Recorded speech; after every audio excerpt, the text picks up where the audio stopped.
السلام عليكم ورحمة الله وبركاته، عشاق الساحرة المستديرة وعشاق النادي الأهلي في كل مكان. لو أنت أول مرة تشاهدنا ما تنساش تشترك بالقناة وتفعل زر الجرس ليصلك كل جديد. تفاصيل إصابة إمام عاشور بالكامل ومدة غيابه عن الأهلي وقرار كولر بالتعاقد مع صخرة دفاعية الصيف القادم. اتضحت الرؤية بشأن الإصابة الموجعة التي تعرض لها إمام عاشور لاعب وسط النادي الأهلي ومنتخب مصر في مواجهة نيوزيلندا الودية.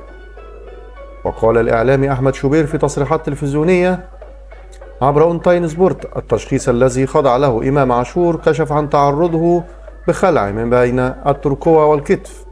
وأضاف النادي الأهلي قرر نقل طبيب الفريق أحمد جاب الله إلى المستشفى التي يتواجد بها اللاعب إمام عاشور، كما وصل في الساعات الماضية خالد بيبو من أجل متابعة حال نجم وسط الأهلي.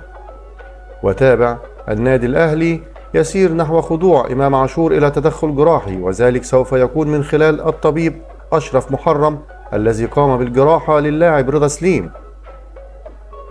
وكشف إمام عاشور سوف يخضع في الساعات القادمة لفحص جديد سوف يحسم الموقف النهائي بين خضوعه إلى تدخل جراحي أو علاج طبيعي.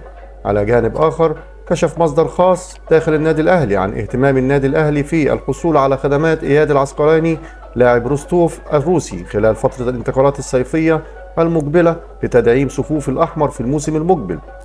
وقال المصدر في تصريحات خاصة أن النادي الأهلي يراقب العسقلاني لاعب روستوف الروسي تمهيدا لضمه خلال الفترة المقبلة.